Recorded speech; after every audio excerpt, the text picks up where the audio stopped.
Hello दोस्तों, Shivam classes Dhanbad में आपका स्वागत है। तो जैसा कि हम लोगों ने कल के वीडियो में बताया था कि शाम को हम लोग का आपका साइंस का क्विज होने वाला है, जिसमें से फिजिक्स से 50 क्वेश्चन, बायोलॉजी से 50 क्वेश्चन और केमिस्ट्री से 50 क्वेश्चन जो कि यूथ पब्लिकेशंस के होंगे। और ये हमारा 30 दिन का टारगेट था यूथ पब्लिकेशन प्रीवियस ईयर की बुक को खत्म करने का, है ना। तो आज से ये सेशन हम लोग का स्टार्ट होता है। तो आज थोड़ा सा लेट हो गया ये क्विज आने में, क्योंकि देखिए हम लोग स्टडी मटेरियल दिन भर से मतलब इसी स्टडी मटेरियल के ऊपर काम कर रहे थे, क्वेश्चन छाट रहे थे, क्योंकि बहुत सारे क्वेश्चन रिपीट हो रहे थे। तो उन सब क्वेश्चन को छाटते हुए हम लोगों ने क्विज का क्वेश्चन, बहुत अच्छे अच्छे जो क्वेश्चन है उस क्वेश्चन को हम लोगों ने सिलेक्ट किया है। और आज का क्विज बहुत इंपॉर्टेंट रहने वाला है, आप क्विज को जरूर देखें, अच्छे से देखें। और 50-50 जितना है आप लोग का सारा ये होमवर्क जो है फिजिक्स का, केमिस्ट्री का, बायोलॉजी का, ठीक है, ये सारा टेलीग्राम चैनल में आपका पहले होमवर्क डला जाता है। आज सुबह ही डाल दिए थे। आशा करता हूँ आप लोग भी पढ़ लिए होंगे और क्विज का आंसर आप लोग भी साथ में दीजिएगा। और चैनल को अगर अच्छा लगे तो सब्सक्राइब जरूर कीजिएगा, वीडियो को स्किप मत कीजिएगा, क्योंकि बहुत इंपॉर्टेंट क्वेश्चन होने वाले आप क्विज में जरूर देखिएगा। तो चलिए पहला क्वेश्चन स्टार्ट करते हैं। जैसे कि ये ग्रुप ए है और इधर ग्रुप बी, दो ग्रुप में बटे हुए हैं। तो चलिए पहला क्वेश्चन स्टार्ट करते हैं फिजिक्स से। भार का एसआई यूनिट क्या है? न्यूटन। न्यूटन इसका सही जवाब है, ठीक है। अब संवेग की एसआई यूनिट क्या है? केजी मीटर पर सेकंड स्क्वायर या केजी मीटर पर सेकंड? केजी मीटर पर सेकंड संवेग का एसआई यूनिट है। उद्योग में शक्ति की इकाई क्या है? उद्योग में शक्ति की इकाई हॉर्स पावर। हॉर्स पावर, अश्व शक्ति। अश्व उद्योग में शक्ति की इकाई है, अश्व शक्ति में मापा जाता है, इसका आंसर है। अब बात करते हैं ध्वनि को मापने के लिए कौन सा यूनिट उपयोग किया जाता है? तो ध्वनि को मापने के लिए डेसिबल सही जवाब है ना। विद्युत आवेश की एसआई मात्रा क्या है? कूलाम। तो सही जवाब है कूलाम। अब बात करते हैं प्रकाश वर्ष निम्नलिखित में से किसकी इकाई है ना? दूरी का, समय का या किस? तो प्रकाश वर्ष दूरी का एसआई यूनिट है। अब बात करते हैं प्रतिरोध का एसआई यूनिट क्या है? प्रतिरोध का ओम। प्रतिरोध का एसआई यूनिट ओम है। अब बात करते हैं विद्युत धारा का एसआई यूनिट क्या है? एम्पियर। विद्युत धारा का एसआई यूनिट एम्पियर सही जवाब। आवेश की एसआई यूनिट क्या है? आवेश का कूलाम। आवेश का एसआई यूनिट कूलाम सही है। अब एक बता रहे हैं, निम्नलिखित में से कौन सा अदिश राशि नहीं? कौन सा अदिश राशि? ऑप्शन दे रहे हैं, आयतन, बल, द्रव्यमान या लंबाई। बल आपका अदिश राशि नहीं है। बल अदिश राशि नहीं है, बल एक सदिश राशि है, ठीक है। एम्पियर सेकंड किसकी इकाई है? आवेश की, वोल्टेज की, शक्ति की या ऊर्जा की? वोल्टेज का है। वोल्टेज का। ये आपका, आप बोलिए। ये है तेरा विद्युत आवेश का। विद्युत आवेश का। तो एम्पियर सेकंड विद्युत आवेश का ऐसा यूनिट। हाँ। दाब का ऐसा यूनिट क्या है? दाब का पास्कल। पास्कल सही जवाब। बल का ऐसा यूनिट? न्यूटन। न्यूटन। ताप का ऐसा यूनिट? केल्विन। केल्विन। और इधर से निम्नलिखित में कौन सी मात्रा और उसकी एसआई सही रूप से, अच्छा ये ऑप्शन वाला, विस्थापन का ऐसा यूनिट क्या है? Metre, centimetre, kilo, metre. विस्थापन का ऐसा यूनिट मीटर सही जवाब। विभवांतर का ऐसा यूनिट क्या है? विभवांतर वोल्ट। वोल्ट। विभवांतर का ऐसा यूनिट वोल्ट है।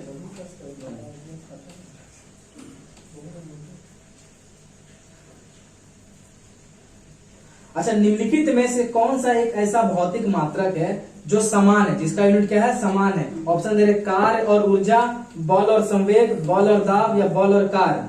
कार्य और ऊर्जा का। अब तो कार्य और ऊर्जा एक ऐसा मात्रक है जिसका दोनों का इकाई सेम होता है, इसका सही आंसर है ना। कार्य और ऊर्जा का ऐसा यूनिट दोनों का सेम होता है, जो कि जूल है, ठीक है।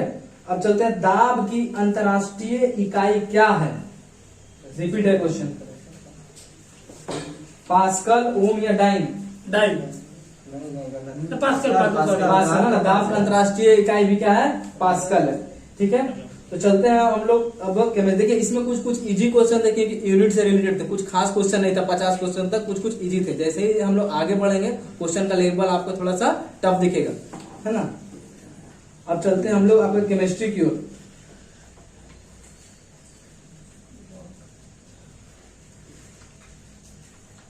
तो चलिए केमिस्ट्री का पहला सवाल इधर से, निम्नलिखित में से कौन से अणुओं के बीच आकर्षण बल अधिक होता है? ठोस, द्रव या गैस? आकर्षण बल अधिक होता है किनके बीच? ठोस। हाँ, तो ठोस सही जवाब है। ठोस के बीच आकर्षण बल बहुत ही अधिक होता है। अब अभी तक वैज्ञानिक द्वारा पदार्थ की कितनी अवस्था को खोजी गई है? 5। 5 है ना। वैज्ञानिक द्वारा 5 पदार्थ की अवस्थाएं को खोजी गई, ठोस, द्रव, गैस, प्लाज्मा और बोस इंस्टीम, है ना। अब चलते हैं हम लोग, किसमें विसरण सबसे तेजी से होता है? विसरण किसमें सबसे तेजी से? ठोस में, गैस में, द्रव में या प्लाज्मा में? गैस में। तो गैसों में सही जवाब है, गैसों में प्लाज्मा सबसे तेजी में होता है। अब बात करते हैं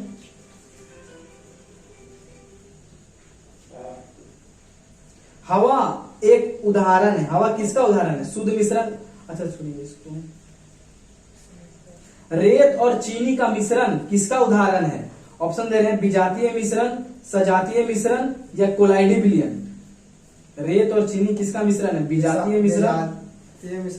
विजातीय मिश्रण इसका सही आंसर है। ठीक है, रेत और चीनी का मिश्रण जो है विजातीय मिश्रण का उदाहरण है, क्योंकि रेत और चीनी एक साथ नहीं मिल सकते, अलग अलग, इसीलिए विजातीय मिश्रण का उदाहरण है। अब इनमें से बताना है, लोहे में जंग लगना किसका उदाहरण है? रासायनिक परिवर्तन या भौतिक परिवर्तन? रासायनिक परिवर्तन का उदाहरण है। रासायनिक परिवर्तन का उदाहरण है, सही जवाब, लोहे में जंग लगना।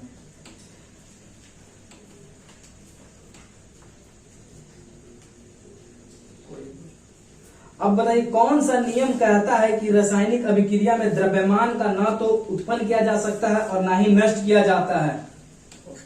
ऑप्शन है आपका, द्रव्यमान संरक्षण का नियम या ऊर्जा संरक्षण का नियम? द्रव्यमान संरक्षण का नियम सही जवाब। अब बताइए, निश्चित अनुपात का नियम किसने दिया था? निश्चित अनुपात का नियम किसने दिया था? जॉन डाल्टन, मेंडलीफ या जोसेफ प्रॉस्ट ने? जोसेफ प्रॉस्ट ने। हाँ, तो जोसेफ प्रॉस्ट ने यहाँ पे निश्चित अनुपात का नियम दिया था। अब बात करते हैं, निम्नलिखित कौन से ऐसे वैज्ञानिक है जो स्थिर अनुपात के नियम को दिया था? जोसेफ प्रॉस्ट या एंटोनी लेवोइजियर? इसका भी वही आंसर होगा, जोसेफ प्रॉस्ट ने ही दिया था स्थिर अनुपात का नियम या निश्चित अनुपात का नियम, जोसेफ प्रॉस्ट ने ही इसका दिया था। अब चलते हैं हम लोग बायोलॉजी की ओर। देखिए, इसमें कुछ कुछ क्वेश्चन आपको लग रहा होगा कि मैं रुक क्यों जा रहा हूँ, क्योंकि क्वेश्चन इसमें बहुत रिपीट थे और ऑप्शन वाले क्वेश्चन थे, इसीलिए उसको थोड़ा सा मैं एलिमिनेट करके चला हूँ। और आपको जो होमवर्क में मिला 50 क्वेश्चन, आप उसको पूरा करने का कोशिश कीजिएगा। और इसमें जो सिलेक्टेड क्वेश्चन है, हम उसी से सिर्फ क्यूज में पूछ रहे हैं। अब बायोलॉजी का हम लोग स्टार्ट करते हैं। बायोलॉजी का क्वेश्चन नंबर, हेमाटोलॉजी का अध्ययन किसे कहते हैं? रक्त। तो रक्त का अध्ययन हेमाटोलॉजी का अध्ययन कहलाता है, सही जवाब। अब इधर से, मार्फोलॉजी किसका अध्ययन है? जीवों की आकृति। जीवों की आकृति, माइकोलॉजी जीवों की आकृति के अध्ययन को कहते हैं। अब चलते हैं, मनुष्यों का अध्ययन को क्या कहते हैं? एंथ्रोपोलॉजी या? हाँ, इसका सही जवाब है एंथ्रोपोलॉजी, मनुष्यों के अध्ययन को कहते हैं। अब चलते हैं, निषेचन, विकास, विभाजन और विभिन्नता के अध्ययन को किस नाम से जाना जाता है? भ्रूण। तो भ्रूण विज्ञान, इसका सही जवाब है भ्रूण विज्ञान, है ना। निषेचन, विकास, विभाजन और विभिन्नता के अध्ययन को भ्रूण विज्ञान के नाम से जाना जाता है। ठीक है, अब चलते हैं अगला क्वेश्चन की ओर। जीवों के वर्गीकरण से संबंधित जीव विज्ञान की शाखा को क्या कहते हैं? जीव विज्ञान की शाखा को, हाँ, क्या कहते हैं? ऑप्शन है आपका, वर्गीकरण विज्ञान या शरीर वर्गीकरण विज्ञान। इसका सही जवाब है वर्गीकरण विज्ञान, है ना। जीवों की वर्गीकरण से संबंधित जीव विज्ञान को वर्गीकरण विज्ञान कहते हैं। ठीक है, जंतु विज्ञान, अच्छा इसको रहने देते हैं। तत्वों और मानव जैसी प्रजातियां, जैसे कि बंदर, वानर, वनमानुष आदि के व्यवहार के अध्ययन को क्या कहते हैं? हाँ, तो आपका सही है ये, नहीं, इसका सही आंसर होगा प्राइमेटोलॉजी। तो देखिए, ये बहुत ही इंपॉर्टेंट क्वेश्चन है, एक बार फिर से रिपीट कर दे रहे हैं। तत्वों और मानव जैसी प्रजातियों, जैसे कि बंदर, वानर, वनमानुष आदि के व्यवहार को क्या कहते हैं? प्राइमेटोलॉजी कहते हैं। अब चलते हैं, पक्षियों के अध्ययन को क्या कहते हैं? ऑर्निथोलॉजी। तो पक्षियों के अध्ययन को ऑर्निथोलॉजी कहते हैं, सही जवाब। अब चलते हैं इधर, पादप विज्ञान में किसका अध्ययन किया जाता है? पौधे का या मानव का? या पौधे का, सही जवाब। पादप विज्ञान में पौधे का अध्ययन किया जाता है। कवक विज्ञान के अध्ययन को क्या कहते हैं? माइकोलॉजी। सही जवाब, कवक विज्ञान के अध्ययन को माइकोलॉजी कहते हैं।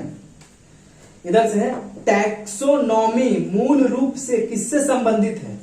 जैव विविधता से या मानव व्यवहार का अध्ययन से? जैव विविधता से। हाँ, तो इसका सही जवाब है टैक्सोनॉमी मूल रूप से जैव विविधता से संबंधित है।